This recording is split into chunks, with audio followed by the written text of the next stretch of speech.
मेला देखे चलम ना महाराज। पैसा कहाँ है? नो नो नो नो गीता राजू मगर दा रुपया देलू क्या जाई नो नो क्या नो जाई क्या जाई गाड़ी हवा आगे चला लिया चली बढ़िया से। अच्छा रुका रहा हम जाते अपने का नाम हो स्कूल में नहीं बैंकिंग में थे। बैंकिंग से पैसा अरे महाराज जी अरे बाप रे बाप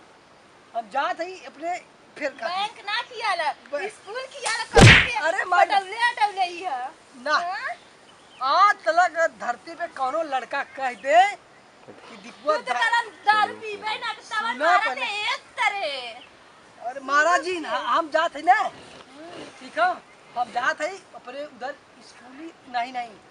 गलत बैंक अरे बैंक के भुला जात है ना मरबू तो याद है पी के जैसे जनाते हैं हिम्मत है। हम जाते अपने बैंकिंग में से हाँ भैया अपने बैंकिंग से पैसा निकाल के आई तब जाए रमजान के मेला देखा ठीक है और तो वहीं मिलू वही गुड़ैया जलेबी बचाई तो मला मिठाई खाए का मिला कर मिला एक जने मिल के भेजे है दू जने के तू तो अरे भाई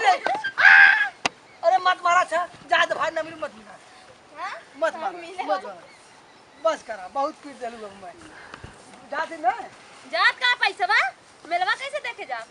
अरे भगवान अब वही कहा था कि मिले नहीं आई तू मिला ना धन में चोरा के ले गई ना वो पैसा ना देले तू तैला ते एकदम में दरुइयो मत पी के चला गया। अरे हमें काम तू बल्टी में दारू घोरे हम बेचले इतना आलो त ना भाई कितना जने कम से कम 10,000 रुपया बल्टिया में के बेच ले। अरे बाप रे भाई जाते हम जात है हमार जितना पीला अपना देख पैसा दे जितना पीला पहले पैसा दे रुका पैसा कहां है वो तोर मोबाइल पैसा ना देबा ये मोबाइल लिया रखा ले ले तू मोबाइल का रखल बा तो एक खातिर तू बैठा तो बलवाल बेचवाई भी। अरे राम राम बैठावा जी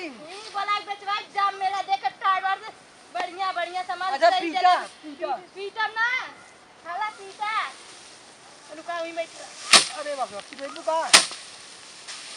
अरे ई देखा नौटंकी तो से ज्यादा हमरे पीछे आवल भाई से कैसे कहां फेंका जाला अखिया फोड़ दबू कहां हो पीटा जल्दी हम न जांगर ना हम जैसी मेला देखे ना जितना दारू पी रहा होकर इतना मत पी के। अरे तेरी की पहले पता हो सारे किताब अरे भैया हमें का पता तू दारू पिया दे कहीं सही पीटा रे बाहर खा ले ये देखा बढ़िया पीटा नहीं ते को दाना छूटल। अरे बहनी बहुत मरलू जायदा अरे दीदी हो हम जायदा हम दीदी नहीं मैं का तरफ